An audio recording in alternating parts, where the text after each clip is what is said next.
পড়াশোনা তো সবাই করে, র্যাঙ্ক করার জন্য খুব কৌশল অবলম্বন করা দরকার। তোমরা, আমি এটাই বলবো যে তোমরা র্যাঙ্ক করার জন্য পড়াশোনা করিও না, তোমরা নিজের বেস্টটা নিয়ে পড়াশোনা করো, তোমাদের জন্য যা বেস্ট হবে ওটা তোমার অপেক্ষায় থাকবে।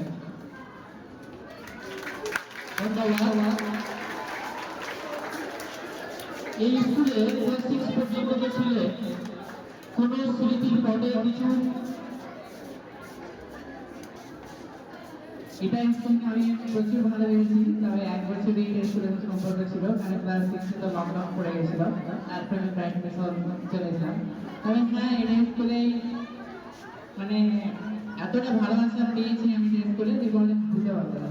বিশেষ করে কারিম স্যারের ভালোবাসা, আমি ভালোবাসা। তো এটা স্মৃতিতে আমি স্যারদের যথেষ্ট ভালোবাসা পেয়েছি। অসংখ্য ধন্যবাদ তোমাকে। তোমার ভবিষ্যতের লক্ষ্য কি? আমার ফার্স্ট লক্ষ্য হচ্ছে একটা মানুষের মতো মানুষ হওয়া।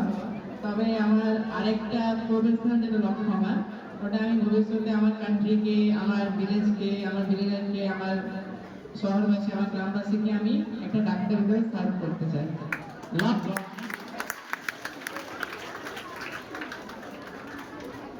কোশ্চেন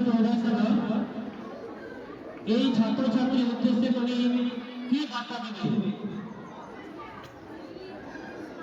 তো আমি আমার বার্তা দেবো 9, 10 এর জন্য, কারণ যে বাকিরা ছোট আছে, তোমার টাইম আছে, এখন সময় আছে।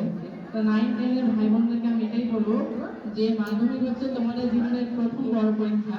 তবে এটাই যে চূড়ান্ত পরীক্ষা না, এরপরে অনেক এক্সাম আসবে। তো চেষ্টা করবে তোমার মাধ্যমিকটাকে ভালো করে দেওয়ার, আমি দোয়া করবো। এবং তোমাদের কাছে আমার একটা এক্সপেকটেশন আছে যে আজকে যেভাবে আমাদের সম্বোধন দেওয়া হলো, এরপরে তোমাদেরকে এইভাবে সম্বোধন দেওয়া হয়, এবং সেদিন আমি নিজেই আসবো। অসংখ্য ধন্যবাদ প্রফেসর, খুব সুন্দরভাবে আমাদের সঙ্গে